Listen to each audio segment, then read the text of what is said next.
देखिए, अब आपका तीसरा क्वेश्चन आपका आ रहा है कि एक टंकी में प्लेटों की मोटाई 8 mm है। इन्हें 16 mm व्यास के रिबटों से एकल रिबट लैप जोड़ द्वारा 55 mm पिच पर जोड़ा गया है। वह तनन ज्ञात कीजिए जो यह प्लेटें प्रति सेंटीमीटर लंबाई में ले सकती हैं। देखिए, जो प्रति सेंटीमीटर लंबाई में ले सकती हैं यानी कि हम वो टेंशन स्ट्रेंथ चाहिए जो पर एम का मतलब एक एक पार्टिकल का डियर हमको स्ट्रेंथ चाहिए। जोड़ की दक्षता भी ज्ञात कीजिए यानी इफिशियंसी पूछा है, और F T F S F B की वैल्यू ये दे रखा है। तो जो प्रोसेस हम अभी तक करते आए हैं वही प्रोसेस हम करेंगे, कोई भी इसमें बदलाव नहीं करना है, ना आपको कोई भी चीज़ें इसमें एक्स्ट्रा करना है। बस सबसे पहले आपको क्या करना है, सबसे पहले आपको गिवन डेटा लिखना है कि क्वेश्चन में आखिर में दिया क्या है। सबसे पहले तो देखिए, सबसे पहले हम क्या लिखते हैं, गिवन डेटा। गिवन डेटा जो आपके क्वेश्चन में दे रखा है।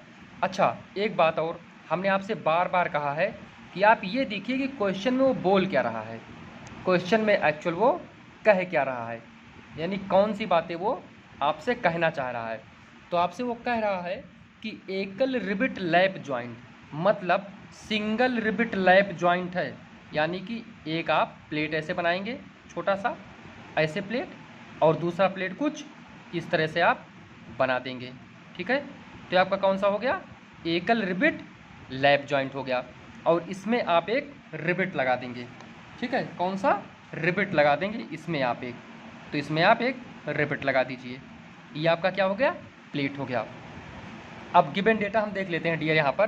तो गिवन डेटा सबसे पहले आपका दिया हुआ है कि प्लेट की मोटाई यानी दोनों प्लेट की मोटाई कितनी है, 8 mm है, यानी कि टी बराबर आपका दे रखा है 8 mm। 8 mm टी की वैल्यू दे रखा है। अच्छा, दूसरा है आपका व्यास, यानी कि डी बराबर आपको 16 mm दिया है, यानी डी डैश आप कितना करेंगे, 16 + 1.5 कर लेंगे। ठीक, तो हो जाएगा 17.5 mm। ध्यान रखिएगा इस बात का थोड़ा। अच्छा, नेक्स्ट में आपका जो है रिबिट लैप जोड़, यानी कि पिच आपको दे रखा है, पी बराबर आपको कितना दे रखा है, 55 mm। कोई दिक्कत होनी नहीं चाहिए।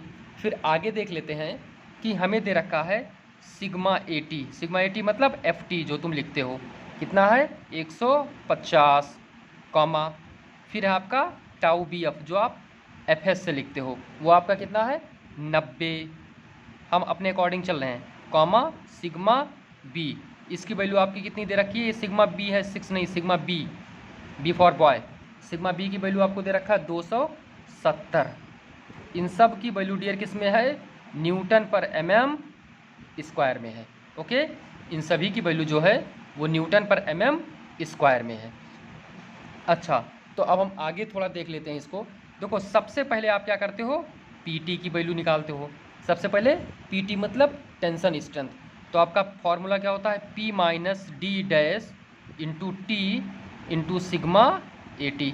आप वैल्यू रख लोगे, सारा वैल्यू पता है, पी की वैल्यू कितनी है 55, डी डैश की वैल्यू आपको पता, टी का कितना है 8 mm, सिग्मा 80 150। फिर निकाल लोगे आप पी एस, क्या होता है N into N dash into π/4 into D dash का स्क्वायर इंटू क्या होगा टाउ बी एफ।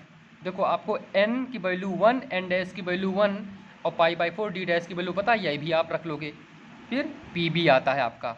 अब पी बी क्या हो जाएगा, n into D dash into T into sigma B, ये भी आपको सब कुछ पता है। जब ये तीनों वैल्यू निकल जाएंगी, जब ये तीनों वैल्यू निकल जाएंगी तो आपका इनमें से जो मिनिमम वैल्यू होगा, क्या होगा, एक वैल्यू सबसे कम आएगी, मिनिमम जो वैल्यू होगा वो आपका क्या होगा, एक्चुअल स्ट्रेंथ। वो आपका कौन सा स्ट्रेंथ होगा, एक्चुअल स्ट्रेंथ। एक्चुअल स्ट्रेंथ आपका होगा वो, ये आपका एक्चुअल स्ट्रेंथ मतलब वास्तविक सामर्थ्य। ये आपका इन तीनों में से जो वैल्यू आएगा वो आपका वास्तविक सामर्थ्य होगा। हमको जो मेन है सबसे वो निकालना है पर mm स्ट्रेंथ। तो हम जब पर mm स्ट्रेंथ निकालेंगे, पर mm पर mm स्ट्रेंथ। तो पर mm स्ट्रेंथ आपका क्या होगा, जो एक्चुअल स्ट्रेंथ आया है, यानी कि इन तीनों में से, किसमें से, PS, PT और PB, इन तीनों में से जो वैल्यू सबसे कम होगा उसे यहाँ पर रख देंगे, जिसे हम बोलेंगे एक्चुअल स्ट्रेंथ। तो actual strength upon pitch, pitch की वैल्यू कितनी है, 55 mm, आपको पता है।